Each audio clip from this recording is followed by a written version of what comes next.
All right, we are live. How are you? Doing well. Happy Saturday. Yes, yes. Happy Saturday. A fellow Raleigh person. Are you from Raleigh originally? Where are you from originally? North Carolina is kind of how Yeah, I like. I was born in Rocky Mount, but then really grew up in Greenville. My family yeah. kind of like followed the pharmaceutical industry, and then we landed in Ah, art when I was 10. yeah. Cool, cool. What are you up to these days? What's got you interested and excited? Yeah. Oh man, that question is like, what do you care about? Well, I mean, I have been working in social entrepreneurship for about 8 years now. Yeah, And yeah, my obsession is really how do we help mission driven organizations and founders thrive by yeah, increasing growth, yeah. profitability? Because no money, no mission, Right. Yeah, right? yeah, And we spend more time at our work and at our jobs than we do with our friends and family. And so shouldn't that mean something? I mean, I'm all about like let's make money and let's yeah, have great lives and let's get paid well to do that. yeah, And yeah. you have balance and purpose and meaning. Yeah, that's I love it. So good. And you've been around social entrepreneurship for a while. You've Yeah. been talking recently about B Corps and how important those are. Do you mind chatting a little bit about? I don't know that a lot of people know the details of B Corp and like when to think about it. So if you could walk through that, that would be awesome. Oh, definitely. Oh man, I'm like obsessed with the B Corp movement. That's Yeah. in many ways like how I ended up on this path. Okay. I just like decided. Someone asked me like, "What would you do if you didn't have to worry about money?" Or like at a bar. It was one of Yeah. those like moments, and I was like, "I just want to help people." Yeah. And Yeah. so I was like, "Well, I guess I'll go get an MBA because at least that way." I figured I'd have to go the nonprofit route, but I was like, "At least I can run one, so I'll make enough money." And then in the process of searching, like researching business schools, I Yeah. stumbled upon a TED talk from J. Cohen Gilbert, who's one of the co-founders of B Lab, and that's like the nonprofit behind this global B Corp movement. So just a Mm, little bit about B Corps. The B stands for benefit. And the idea behind this whole B Corp movement is that there were kind of true trends happening when the movement was founded. mhm. So there was a growing trend of like sustainability and corporate social responsibility, but what did that mean? And also like the founders of the nonprofit, two of them actually started And One. I don't know if you remember that brand. Yeah. Sure. Sure. Yeah. So Yeah. they like built and scaled this like classic basketball brand and like most entrepreneurs do, they built it up. They felt like they had built a good company. They took care of their employees. They like Yeah. felt like they sourced ethically. But they wanted to sell. So eventually they Yeah. like exited and they knew what they were doing, but when they exited within weeks, like everything that they considered like good about the company was kind of stripped out. Yeah. And so they started asking like why is this the way that business is done, right? Like Mhm. why can't you build a company that makes money and then also makes an impact? Yeah. Yeah. So they all took some time off, tried to figure out what was next. And for them, they were like, well, what is like, if you were going to create a truly great business, what is that? And Yeah. that's where like the idea that B Corp came from. So B Corp, this started as a certification, like the certification, B Corp certification is to an entire business. Okay. What like USDA organic certification is to milk or fair Hmm. trade certification is to coffee.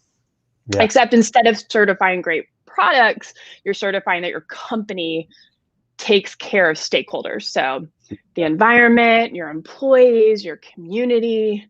Do you have good governance practices? Do you have policies that are like ethical? And Hmm. it looks at that like really like holistic picture, which is pretty Yeah. crazy.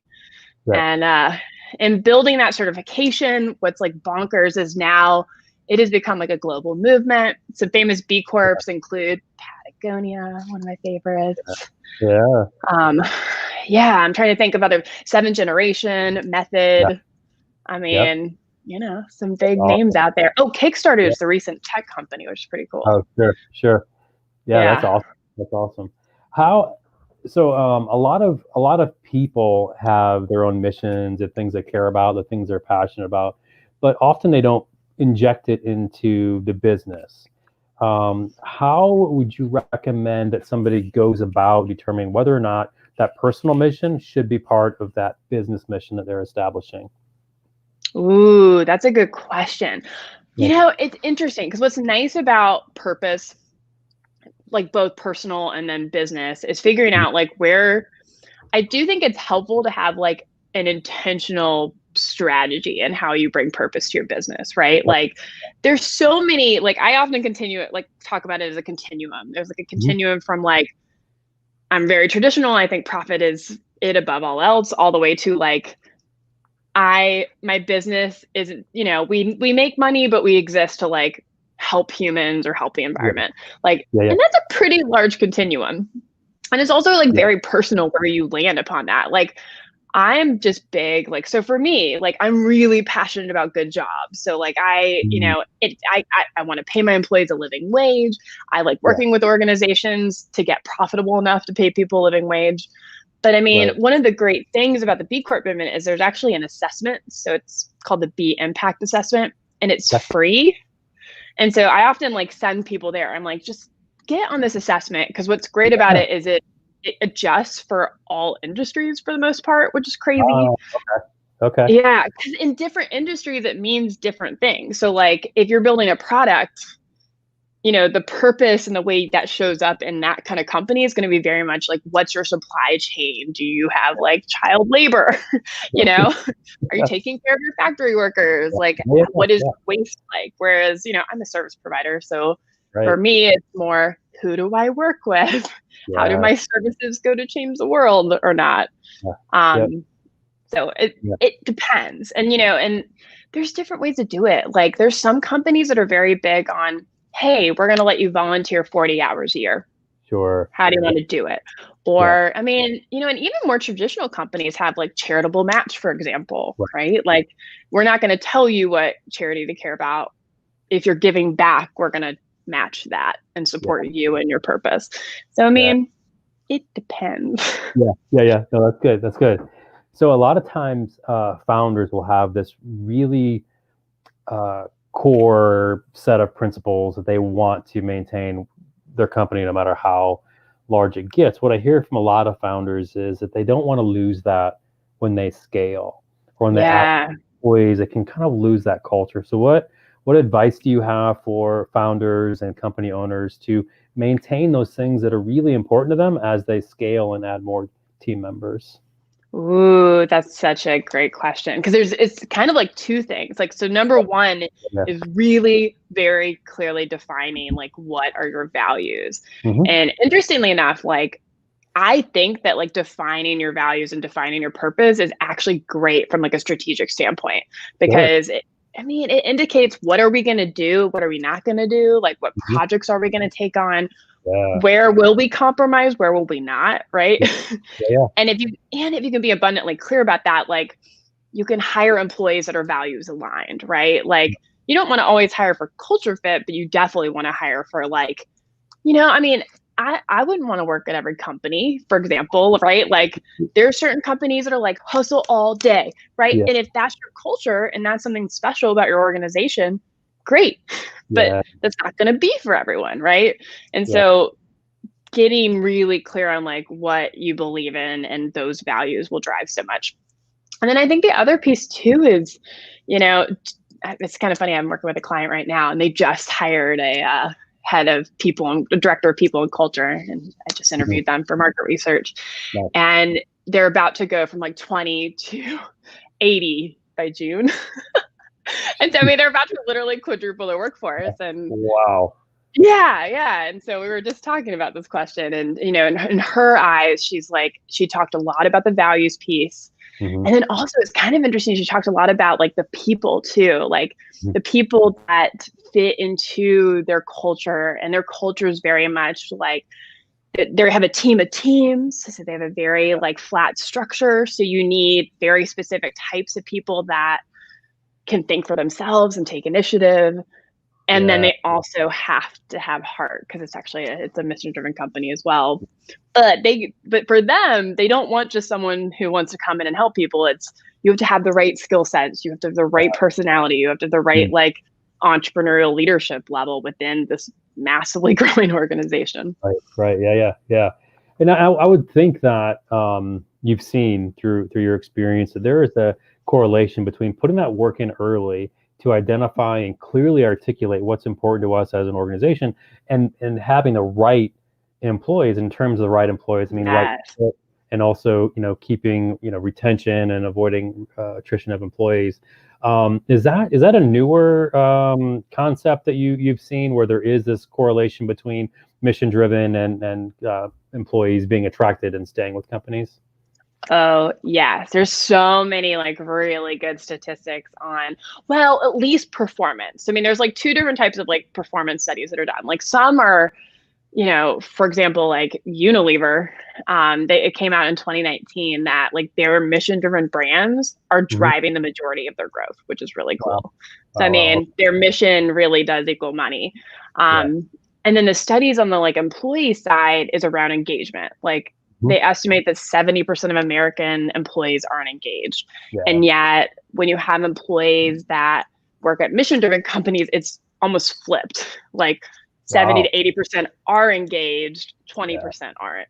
So, I Yeah. mean, think about the impact of that on your bottom line. Like, you have Right. people who care and take Uh, ownership of their job versus those who, yeah. are just there for the paycheck. Like, it's just a completely different mindset. And I mean, and another, I think it was definitely in Harvard Business Review. There was a study about like if they were inspired, like inspired employees were almost like 200% more like impactful and effective than uninspired employees that were disengaged. So That's fantastic. What about your entrepreneurial journey? When did you realize? How did you realize that entrepreneurship was your thing?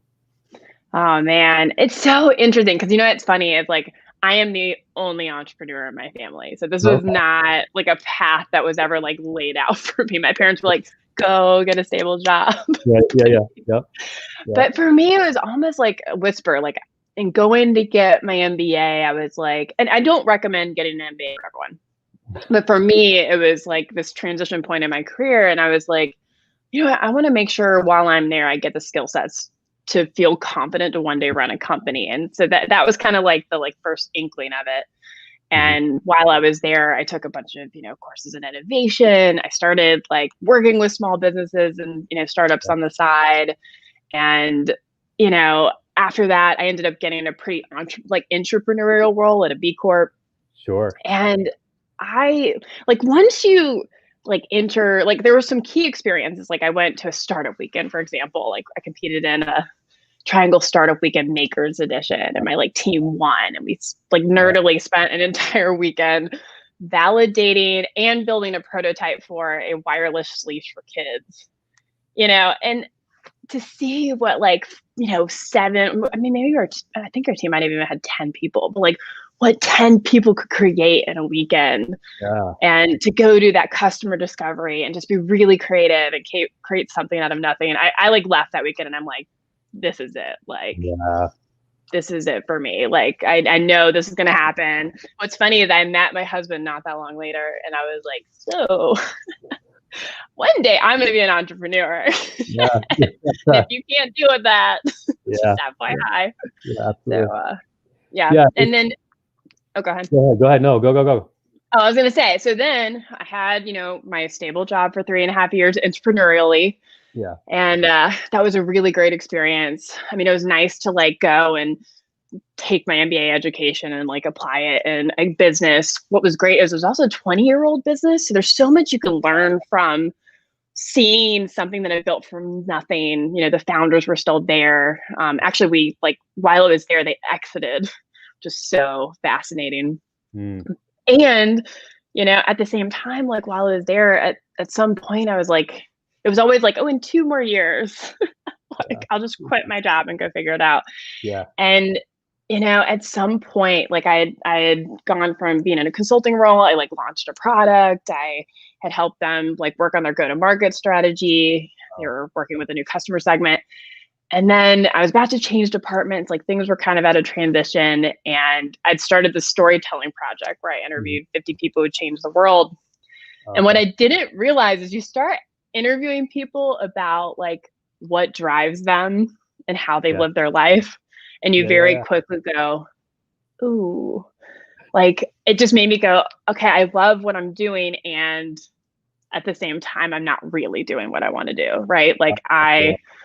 I need to go do this. So I, it's kind of crazy. Like I had 2 interviews on a Friday, and then that night I had dinner with my husband, and he was just like, "What do you want to freaking do?" And I'm like, I want to quit.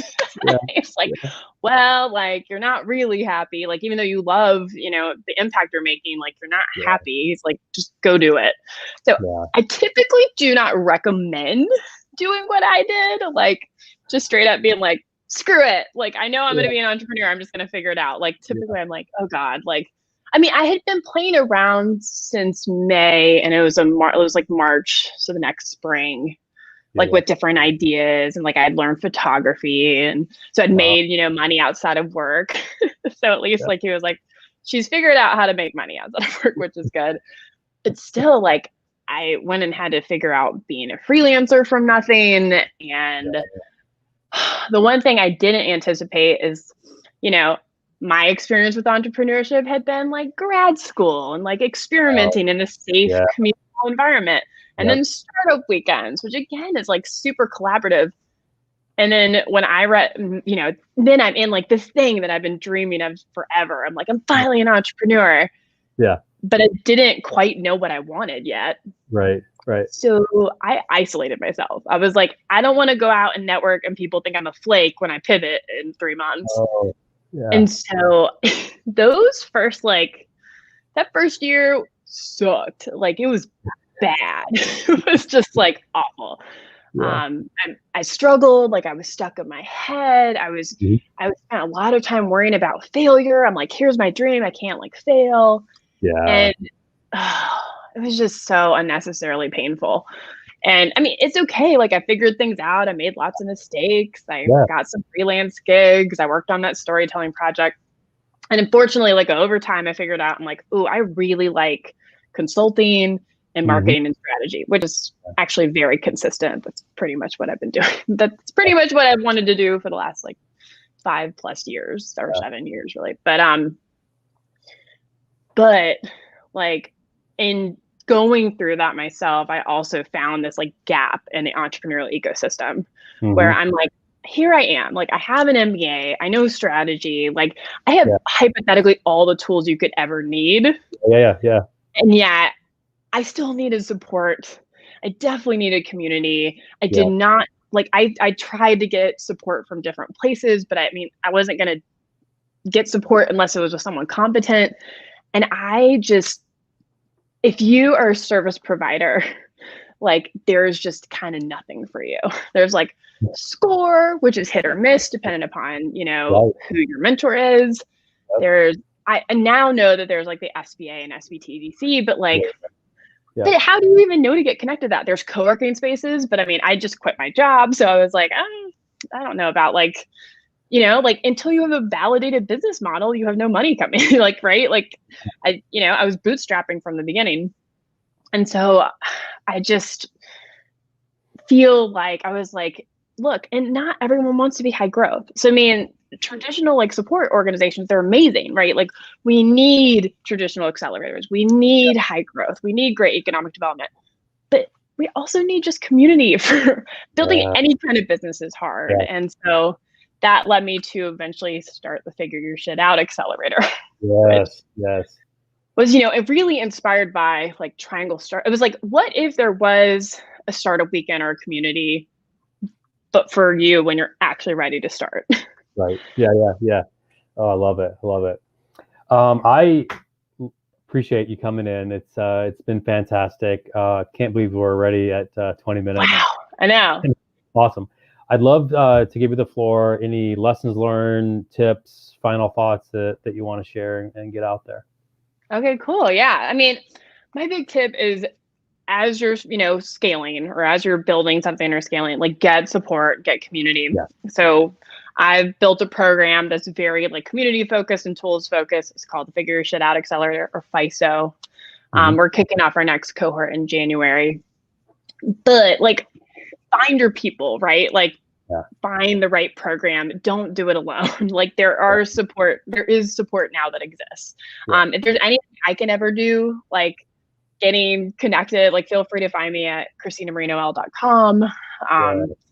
Yeah. And just know that like, even with the best business idea, like it's not about worrying about failure. It's just about having the right community and getting in there and getting your hands dirty and then being willing to pivot if you don't have product market fit. Like it's fine. The world needs you as an entrepreneur. And so don't be tied to an idea. Be tied to the problem you're trying to solve. That is my biggest advice in general. Because I mean, pretty much every single entrepreneur I meet or work with in some way pivots and in some way fails. And so just know it. Don't be afraid of it. And if you have community, then when it happens, it'll feel less like shit. The world needs you as an entrepreneur. That is a phenomenal quote. Thank you so much for hanging out with me today. I hope you have a great holiday season. And I'm sure I'll chat with you soon. Thank you again so much.